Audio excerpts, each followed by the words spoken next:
All right, back to our top story now. 4 teenagers who were arrested in Sydney's West last week are accused of describing themselves as soldiers of Allah and threatening to target Jews as part of a terror attack, days after a church stabbing in Wakeley.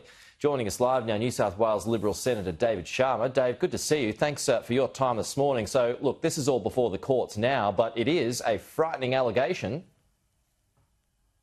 It is a frightening allegation, Pete. As you said, this is in a police fact sheet that was tendered before the court, but it's clear that these young men who were arrested and have been charged, the allegations are that they intended to engage in further attacks and in particular target the Jewish community. That seems very clear from what's been released in that police fact sheet report. And this should be worrying to all of us who care about community cohesion here in New South Wales.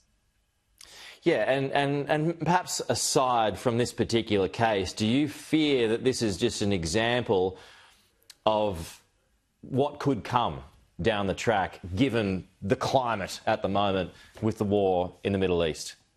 Look, I've been very worried for a number of months, Peter, really since this war broke out, that, we would see intercommunal tensions rise here in Australia. We've seen that.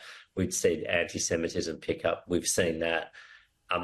Thankfully, we haven't yet seen that turn into something far more dangerous or severe, but I do worry that that is not too far away. And I think this, I'm glad the police and law enforcement were able to act to intercept this plot, but I do hope they remain vigilant, because I think with feelings and emotions running high, people are entitled, of course, to have different views on this conflict, but they shouldn't be using those views to target members of their own community, whether it's through incitement or harassment or doxing, or whether it's through something much more lethal and worrying. And the fact that this is kids, I mean, is there enough of a warning that's being sent from leaders, to not take things that far, to not go to that level?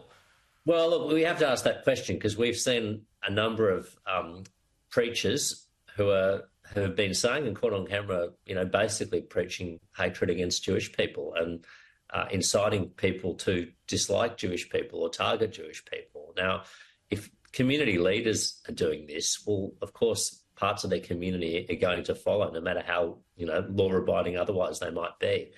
And I think that's why, it's great the police have acted in this instance, but I think there's been a number of cases where preachers and other community leaders and protesters have clearly crossed the line into unlawful behaviour.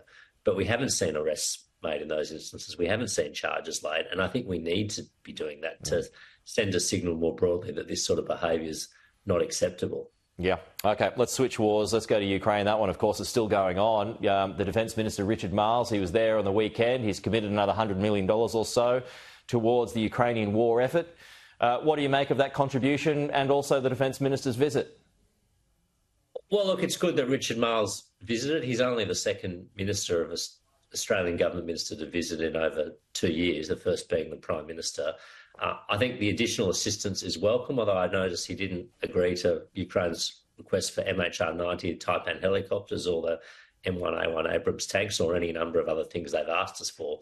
But the most important thing he could have done, which he didn't do, was announce the reopening of our embassy in Kiev. I mean, it's been 2 years now since we withdrew our ambassador. Nearly every other country, Canada, Japan, the United States, the United Kingdom, have all returned their embassies to Kiev, but we keep our ambassador, bizarrely, still stationed in Poland. It's a show of no confidence in the Ukrainian government. It means that we don't have the same sort of insights we should be having into how this war is going.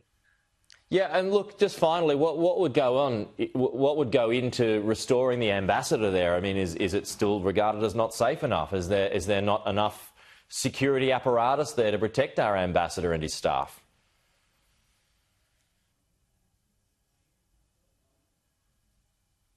Well, right on that point, we might have lost Dave. I was wrapping that up anyway, so that's Dave Sharma talking to us.